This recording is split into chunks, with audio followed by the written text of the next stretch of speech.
화목하게 되기를 기뻐하시는 하나님이라는 제목으로 함께 말씀을 나누고자 합니다. 구원에 관한 중요한 의미를 담고 있는 단어들이 있다고 했습니다.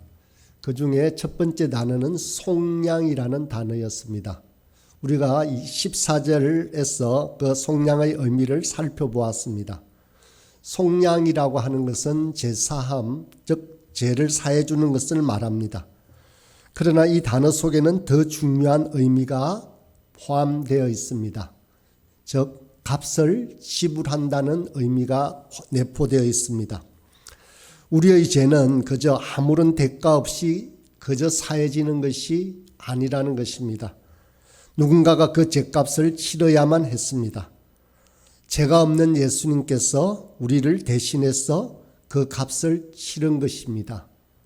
바로 그것이 속량이라는 단어 속에 내포되어 있는 의미입니다.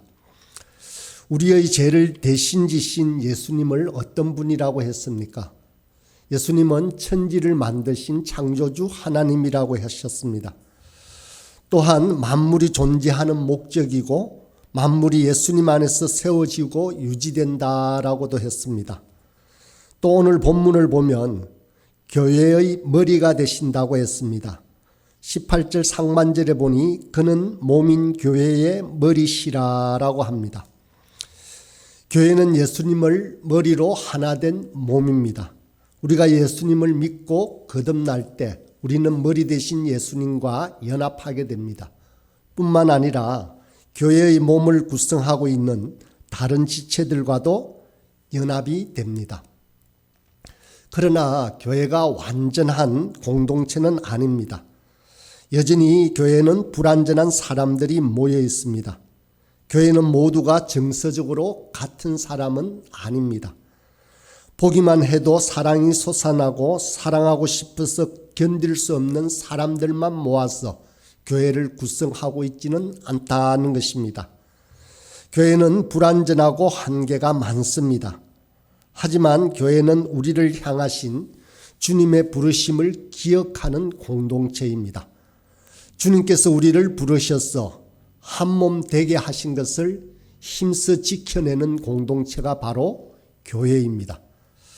아무 이해관계도 없는 사람들이지만 내 몸의 일부인 것처럼 받아들여서 하나님을 사랑하듯 서로 사랑하고 믿고 섬기는 공동체인 것입니다.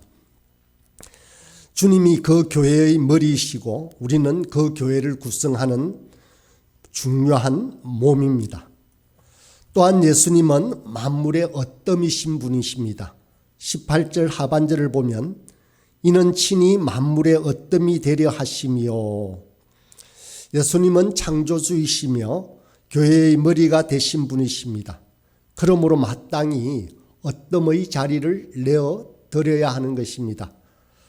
우리는 예수님을 상대화해서는 안 됩니다. 절대적인 존재로 또 저와 여러분을 그렇게 사랑하는 존재로 모셔야 하는 것입니다. 주님께 우리 삶의 어떤 자리를 내어드리는 것은 우리가 종이 되어서 억지로 끌려가는 것이 결코 아닙니다. 전능하신 주님을 우리 삶의 어떤 자리로 모셔야 비로소 삶의 모든 질서가 제자리를 찾아가게 되는 것입니다.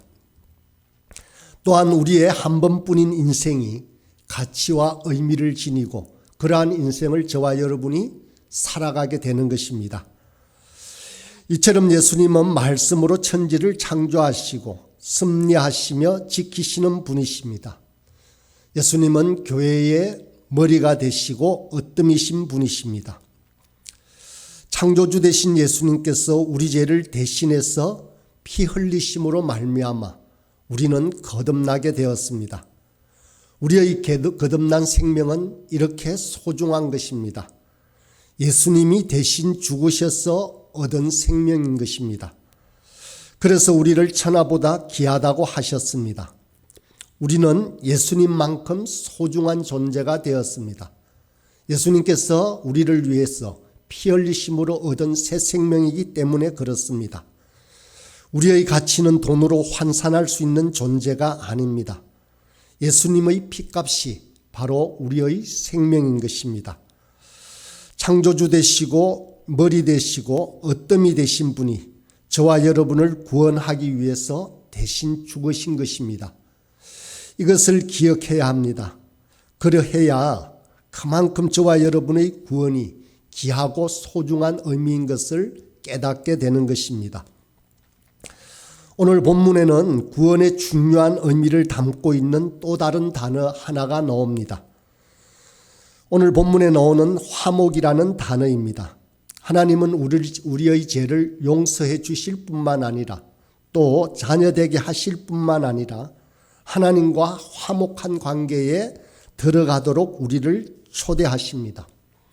화목이란 이 단어는 하나님과의 관계가 회복되어진 그 상태를 말합니다. 죄는 그냥 죄로만 존재하다가 사라지는 것이 아닙니다. 반드시 죄는 관계를 파괴합니다. 아담이 하와에게 내 뼈 중의 뼈요 살 중의 살이라고 할 정도로 그 둘은 가장 가까운 사이였습니다. 그럼에도 불구하고 죄가 그들에게 들어오니까 그 친밀한 관계가 어그러졌습니다. 그와 같은 죄 때문에 어그러진 관계는 서로 서먹하게 하고 거리감을 두게 만들었습니다. 그런데 성경은 하나님께서 우리를 구원하실 때 오랫동안 죄 아래 있었던 우리는 하나님과 사이에서 모든 꺼리낌이 남아있지 않도록 그렇게 화목하게 하셨다라고 말씀하십니다. 그런데 우리는 모태로부터 죄를 가지고 태어나 하나님을 미워하고 대적하며 살았습니다. 그러다가 우리가 주님을 만나 죄를 용서받고 하나님의 자녀가 되어도 여전히 하나님과의 관계에서 거리감이나 꺼리낌이 느껴질 수 있다는 것입니다. 그러나 하나님은 결코 하나님과 우리 사이에 꺼리낌이 없는 화목한 존재가 되기를 기뻐하시고 또 그러해야 한다고 우리에게 말씀하십니다. 우리가 그 화목을 누리고 즐거워하기를 기뻐하시는 것입니다. 우리가 예수님을 믿고 하나님을 믿는다고 할 때 거기에 핵심적인 단어가 들어있는 바로 그것이 화목입니다. 하나님과의 화목을 우리가 마음껏 누려야 합니다. 하나님이 자격 없는 나를 조금이라도 눈에 거슬려 하시거나 거부하시거나 거절하시지 않을까 위축될 필요가 결코 없습니다. 하나님은 그리스도 안에서 우리를 화평을 누리게 하고자 그렇게 화목한 관계로 만드셨습니다. 복된 관계로 화목하게 된 관계로 우리를 초대하신 것입니다. 그런데도 우리는 살면서 마음이 위축될 때가 있습니다. 우리는 삶의 어려움이 찾아올 때도 혹시 하나님이 나를 홀대하시지는 않을까? 나 같은 사람에게 관심이 덜하신 것은 아닐까? 남들만큼 나를 사랑해 주시지는 않는 게 아닐까라고 생각하면 위축됩니다. 관계가 어그러질 때는 관계 자체가 주는 고통도 있지만 어그러진 관계에 얽힌 자신의 생각 때문에 더 큰 고통을 겪을 수도 있습니다. 환경이 어려울 때는 환경 자체가 주는 어려움보다 그 어려움에 대한 자기 자신의 과장된 생각이 큰 고통을 가져온다라는 것입니다. 사람들과의 관계도 그러합니다. 하나님께서는 결코 우리가 하나님과의 화목에 대해서 의심하거나 위축되기를 원하지 않습니다. 이 화목을 마음껏 기뻐하며 누리기를 원하시는 분이 우리 하나님이십니다. 혹 우리가 위축될 때도 우리는 하나님 앞에 서서 우리의 느낌이 아니라 성경 말씀을 붙들고 싸워야 하는 것입니다.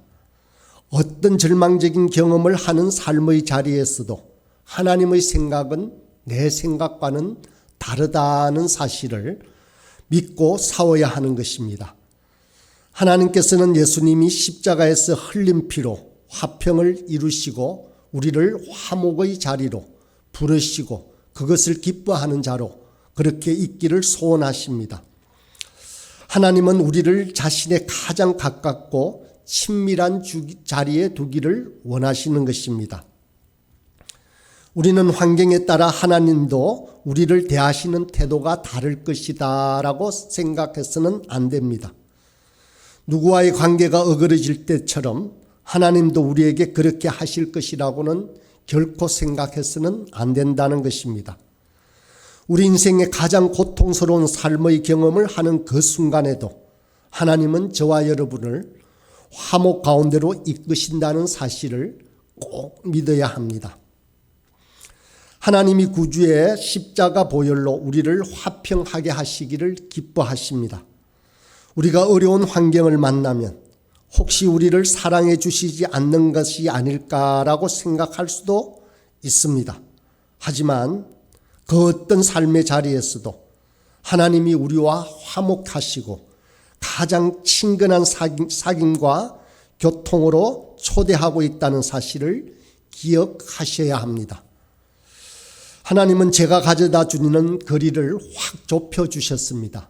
아예 그 막힌 담을 없애 주셨습니다. 휘장을 찢어서서 하나님과 가장 가까운 자리로 우리를 초대하신 것입니다. 우리가 어떠한 삶을 겪더라도 하나님은 우리를 늘 가깝게 친밀히 대하십니다. 우리가 아닌 예수님의 완전한 공로 때문에 하나님과 우리가 화목하게 되었다는 사실을 믿으며 한날 한날을 살아가야 하는 것입니다. 그리고 하나님이 원하시는 그 뜻대로 그 화목함을 마음껏 누리며 살아가야 합니다. 혹 살면서 눈물이 가득한 순간에도 너무 슬퍼하지 않아야 합니다. 하나님이 저와 여러분을 화목 가운데로 인도하신다는 사실을 되새기고 또다시 기억하고 믿음으로 나아가시길 바랍니다.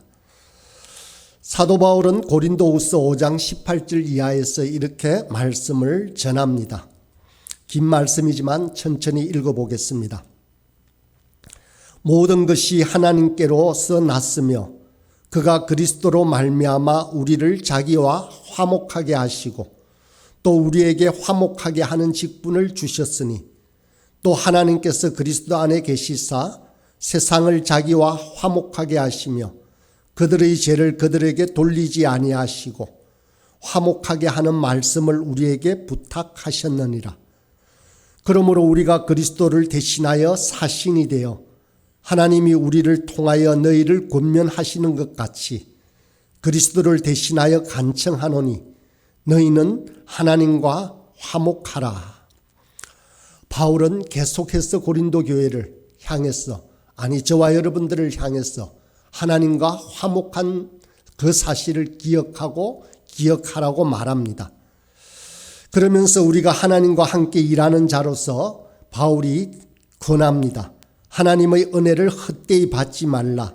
이르시되 내가 은혜 베풀 때에 너에게 듣고 구원의 날에 너를 도왔다 하셨으니 보라 지금은 은혜 받을 만한 때요 보라 지금은 구원의 날이로다.